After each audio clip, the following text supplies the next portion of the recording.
So this is a nice vlog post. Like, I know what that word means. Like blogging by video, right? Yeah. Vlogging. About the recital yesterday, because Ezra wants me to talk about it. Ezra is going to be my therapist today. We're going to talk about playing recitals and getting super nervous. What's your first question? Do you like the profession you're in? Do I like the profession I'm in? Depends on the day. I do love the profession. I love the music and I love the piano, and especially the piano downstairs in Rausch is really freaking awesome. I don't like the gap between what I hear inside my head and hearing the result and seeing the distance. Now, I was thinking about it this morning, that to think that there would not be a difference between the two is crazy, because I'm not Heifetz and I'm not Martha Argerich. So of course there's going to be a difference between what I imagine and what happens in reality. But I think everybody has that gap in their head, you know, the intention versus the reality. But I think for some people it becomes much more of a thing, and I think I'm one of them. Like, at any given moment, I know what the distance is between what I wanted to do and what actually happened. And if it's within the realm of reason, I'm like, okay. And if it isn't, I get very angry. And then I don't like my profession then. Nope.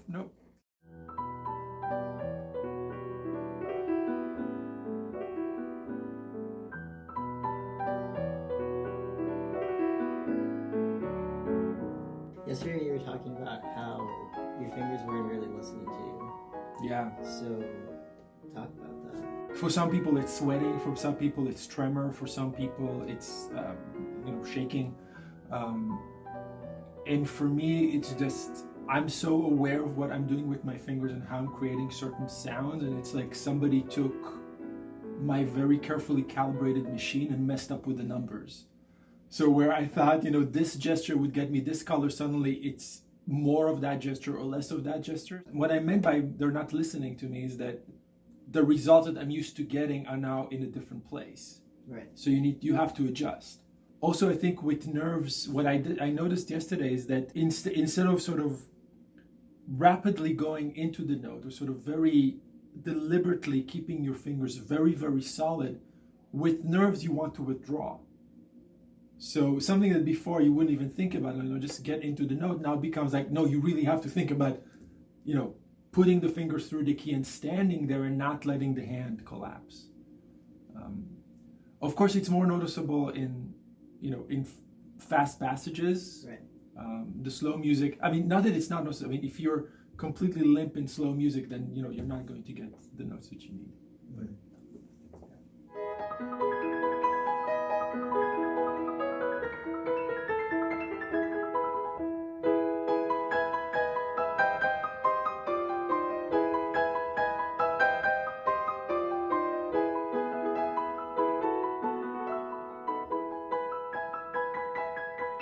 Was there any moment where you felt like you were kind of on autopilot as a result of nerves?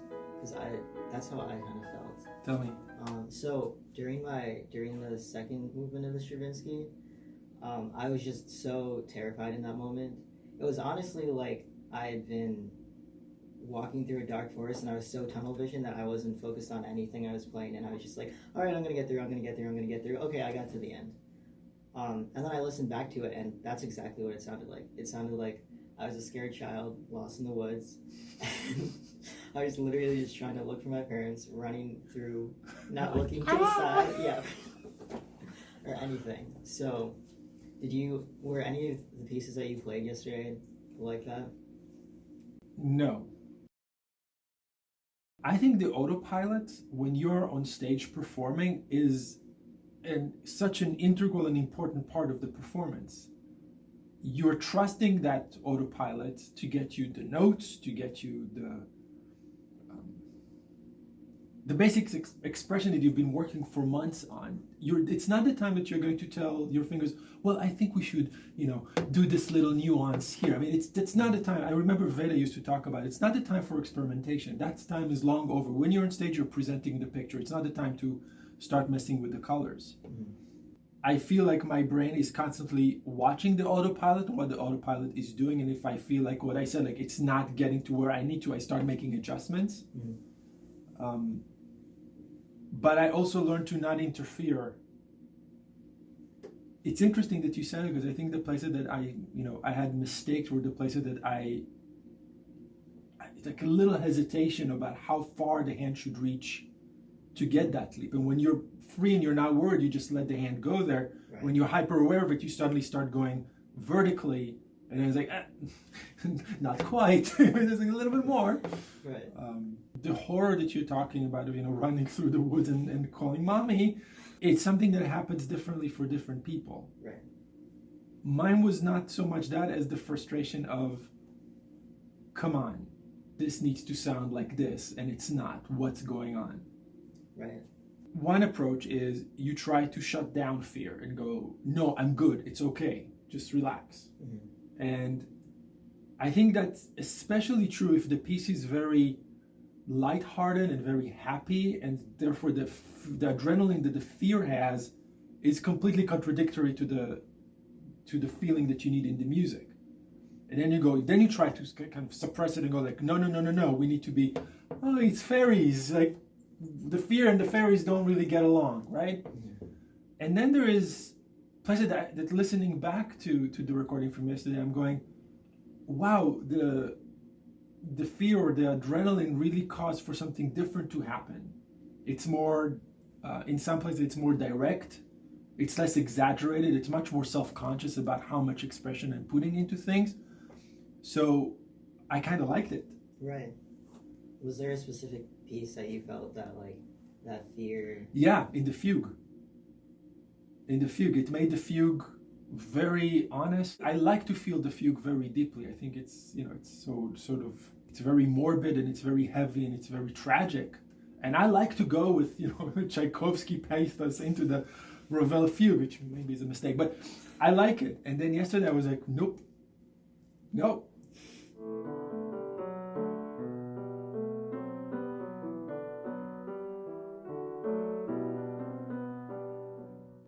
sort of that fear or that adrenaline is like, no, just very straight, very contained. It's something about the way the counterpoint is so convoluted there that like any wrong move and you're out. Mm. So I think I said that yesterday. It's like walking on a beam, yeah. and instead of it being nice and solid, like it's filled with oil, and you're like, whoa, you're like swimming around. Yeah, I thought it worked well for me in the fugue.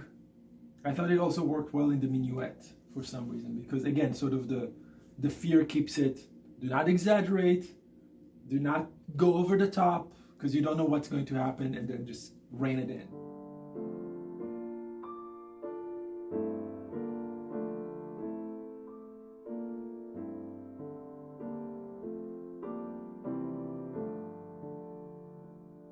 To contradict it with performances, I was talking to another friend this morning, and we were saying that sometimes when you're so calm and you're so confident and you feel like you really owned it, and then you listen to it and go, wasn't that great? Yeah. And you're always like, why? Like the times that you feel complete crap on stage and the times that you feel like, you're really doing it and the result is the opposite. What's that about? Right.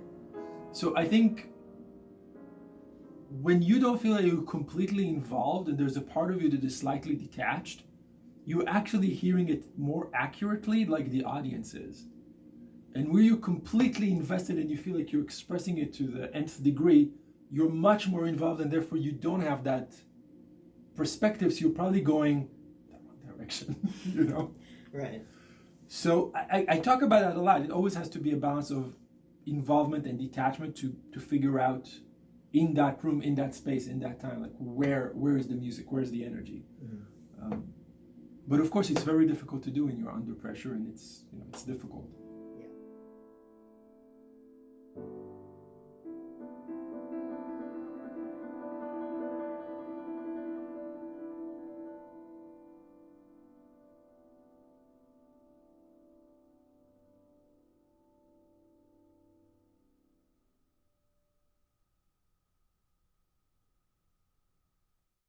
if you're seeing this in 2021, we're today, what is January 4th, right? Yeah.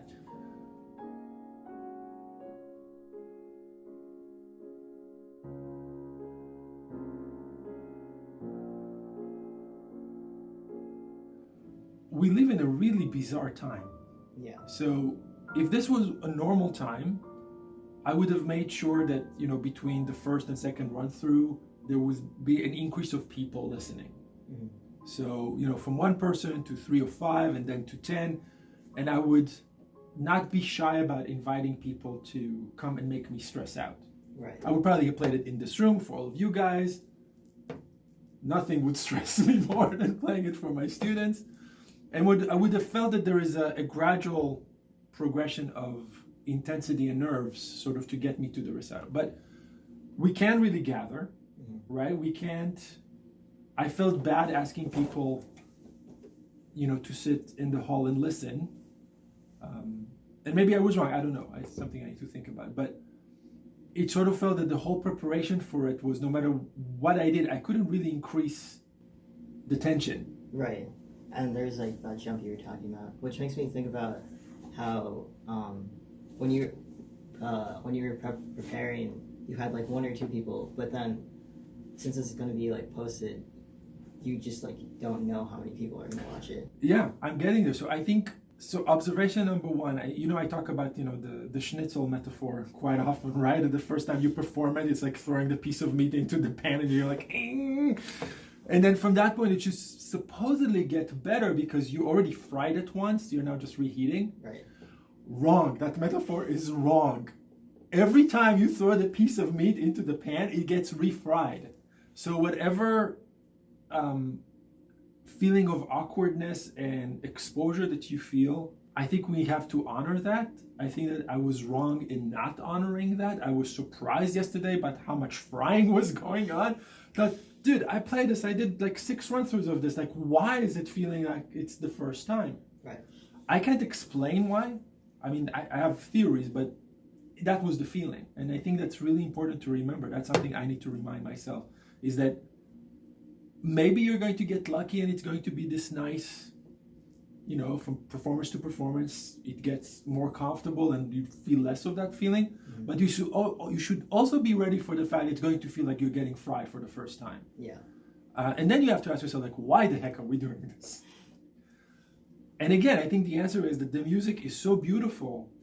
And when it's right, you go like, that's, the biggest validation that one can have. I created something really beautiful. Like, who doesn't want that? But yes, you have to go through that frying process to get to the end result.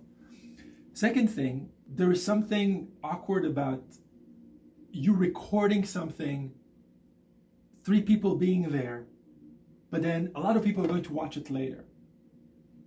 I don't have a good analogy for it yet. There's something really bizarre. It's like, I'm cooking this in advance and then they're going to reheat it later. Yeah. And it's an equation that we're like, I never really worked with before. It's either I'm recording and then we're going to perfect it and then we're going to release something that has been carefully adjusted and thought of as a complete product, or it's a concert.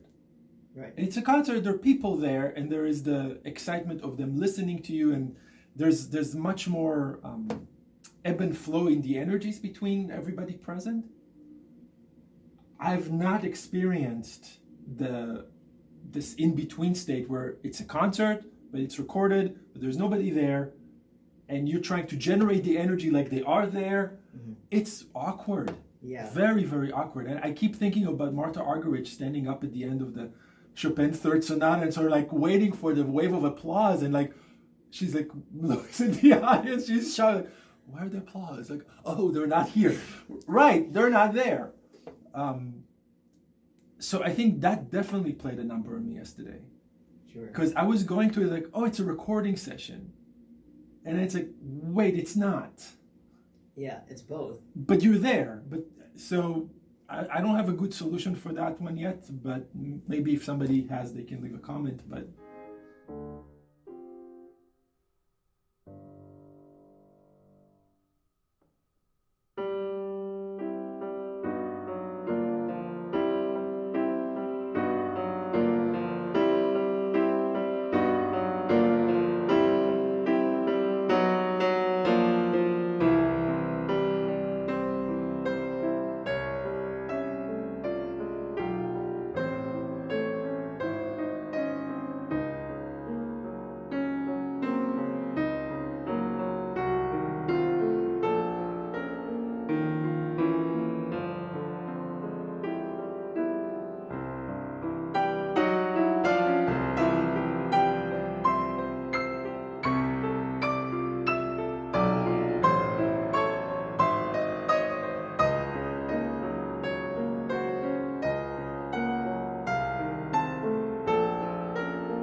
since it kind of was a recording, was there a point where you kind of thought in your head after a spot you didn't like that you're like, oh, I'm just gonna record again, I give up on this? You ain't joking. It's another thing that I didn't resolve well before going on stage yesterday, because one part of my brain said, you're playing it from beginning to end, and then you can evaluate what you want to do. Mm-hmm. And there's a question of ethics here, because, you know, I don't want to pretend that it was one complete concert without any edits and then substitute, you know, the toccata because it didn't go as well as I wanted. I think that sucks. Mm. On the other hand, but we can, right? Right. So in my head, I was like, I'm not even thinking about it. I'm just going to play it from beginning to end. Mm-hmm. And then if I feel like I need to and I want to, then I will reevaluate then. Right. But of course you start playing and the first mistakes happen, and you go, can we start again? They're like, in my head, I'm having this conversation. No, we can't. Keep on going. Okay, whatever. One mistake. And then this is the biggest confession of today. I forgot my phone on the piano. And the reason is that I'm so used to shuffle concerts where I actually need my phone on the stage that it didn't register as something that I needed to make sure I put away. And then I think somewhere in the middle of the first half, I suddenly realized that my phone was very much on and on the piano next to me. And that if I stopped, we would have to do an edit. Right? And that would look bad. Of course, there was the option of the phone starting to ring because my mom is calling or something. That would really have to stop. All of this to say, there was a big battle in my head yesterday about what is happening, and I think that really interfered with my concentration. You're going to be tempted to stop it because you know you can. Mm. And you should close that door now, bolt it shut, put cement there, and don't even engage with it because it's messing with you. It's something that you would never think in a live concert with people watching, right? It's something we talk a lot about. Don't restart. It's still technically like a new hybrid. Like I don't think we've evolved to the point where we can be like, this is the final recording. We need to cement the door shut. True. I'm just saying in your preparation, you need to decide what you're going to do. Because if you're going to tell yourself, you know what, if I want, I'm going to re-record the whole thing and nobody's going to know. Good for you. Mm-hmm. That was not my plan. Right. So I think that's where the difference is. My plan was like, no, it's going to be one take from beginning to end, like a normal concert. But the seed of maybe not was messing with me. Mm-hmm.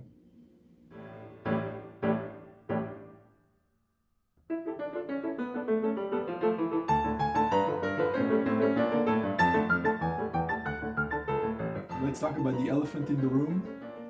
Why does Dr. Avni get so upset at the end of performances? So the truth is that I walked off stage and what did I tell you guys?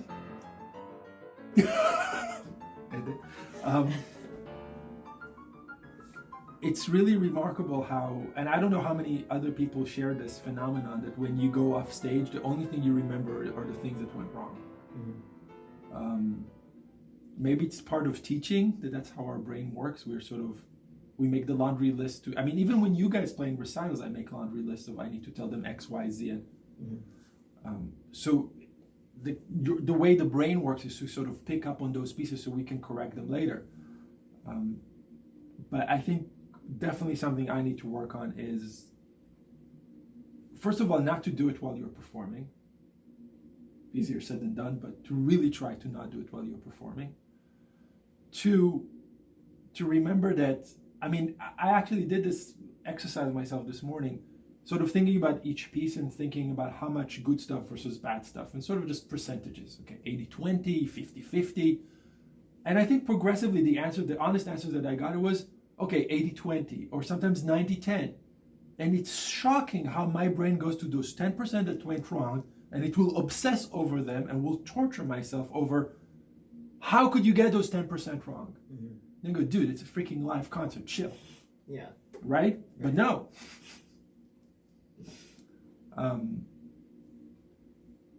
I think I told you that I always think that we naturally lose 20% in live performance just because we're human, conditions, nerves, adrenaline, whatever you want to call it, pressure.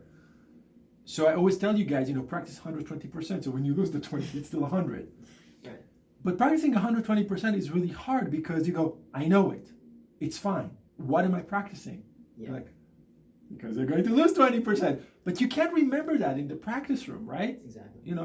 I know the leap. I know where I'm leaping to. And then in concert, but do I? Right? Or the gesture is so elegant, is so comfortable in practice. You go like, yeah, I got this. And then on stage, like, I'm not too sure anymore. So I think that's really where the crux of it is when we practice something and it's already working and it's working well, how do you anticipate it not working well? Right.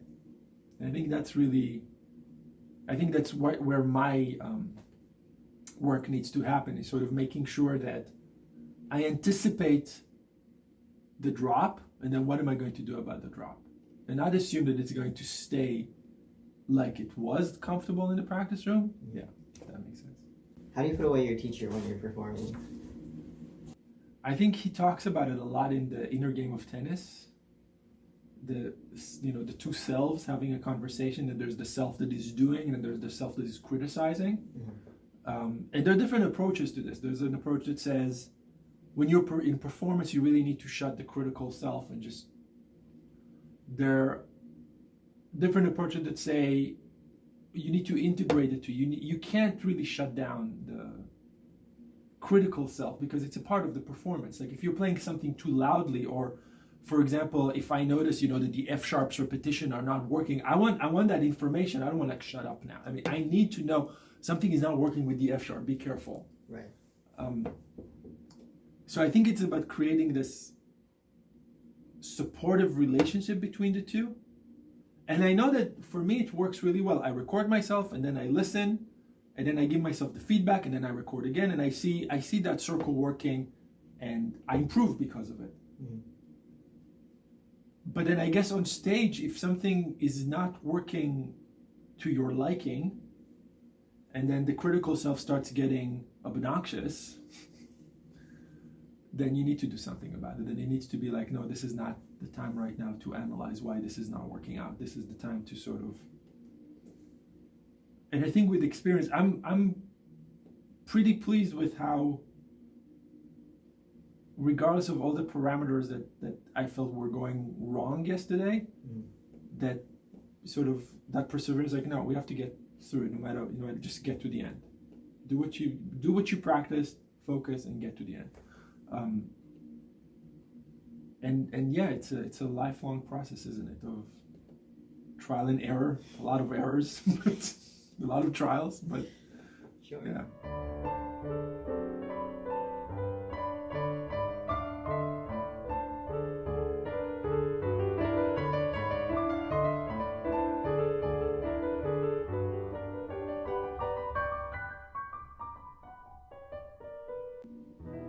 When you think about your recital and some of the things that I was talking about and you were experiencing, what resonates with you? The thing that distracted me was my phone, but even though it wasn't physically there, it felt like it was physically there the whole time. Really? Because I knew it was a live stream and I knew people were like there, but I couldn't see them.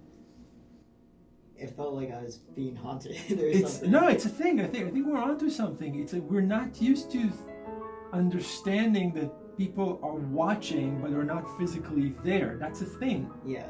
Like it's either they're there and you feel their energy, or they're not there, and then you have the liberty of not having to know to feel their energy. And there's this thing in between where you're not, and then you will, Yeah. right? And you're like, which is it? Yeah, there's definitely a cognitive dissonance by like not seeing anyone but knowing that there are a shit ton of people. Yeah. And so the entire time it was as if I was looking at my phone. Like I would just like think of my screen and like the messages. Wow. While I was playing, I was like, what? Where am I? Do you think that we should all let go of our phones? Do you think it's really messing up with? I mean, I know that I have that thought constantly. Yeah. It's messing my concentration. It's messing with the way I can focus on something. I mean, for sure, but we're also so reliant on it, because otherwise, like, how do you get people to listen without constantly communicating that you're playing a concert? I really think that it has made our sensitivity to what other people are thinking about what we're doing so much more heightened than before. Like, let's think of it this way. You play a concert, normally you play the grad recital, there would be a recording, and then you had the choice of, am I sharing it or not sharing it? Right. It was an event, it was captured, and then it moved. Now when it's online and you really have no way of controlling who is listening to it and what their perception of what's going on, do they know that you're a student? Do they know that you had, X amount of lesson or time to prepare? Like, do they have the backstory, or they're judging you based on, their expectation of what's a brilliant performance is? It's a completely different equation than what it was before. Right. And there's such a hyperfiction on like the future and who is going to be saying what and who's going to be watching while you're playing. Right. And I talk about perfectionism. There's some geniuses and gods out there who can play note perfect. And I, for a second, don't want to take away from their incredible talent and ability. I don't belong to that club. And the expectation of playing at that level where you hit every single note accurately is, and especially because it's going to be shared in such a huge form where you can't control who is listening to it, fills me personally with dread. Because that's something that I remember, that's something that I know is objectively judged. He messed up that spot. Oh, yeah, the memory slip there. It's like, yeah, I'm human, right? I'm not, I'm not one of the gods. Hello, God. Not one of them.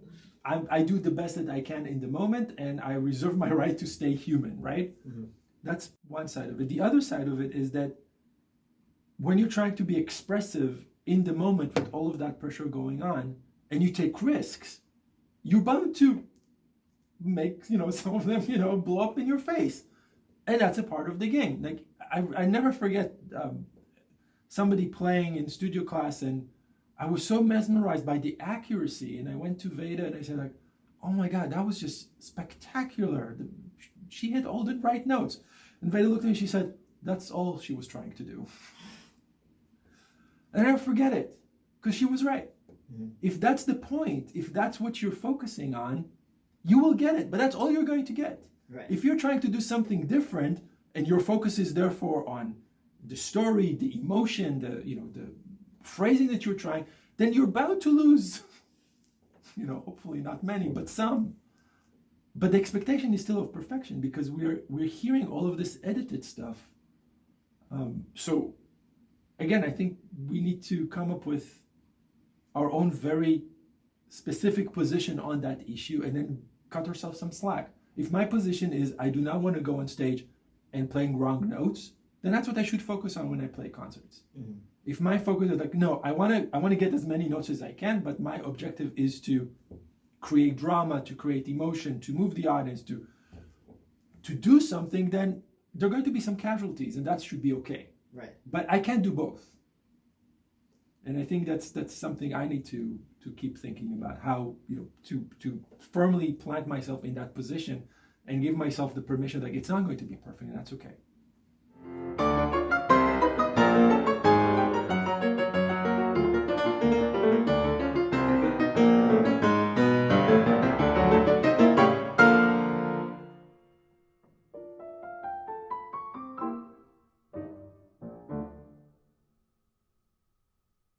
To sum up, what do you think childhood expectations of greatness in the future has of an effect on you now?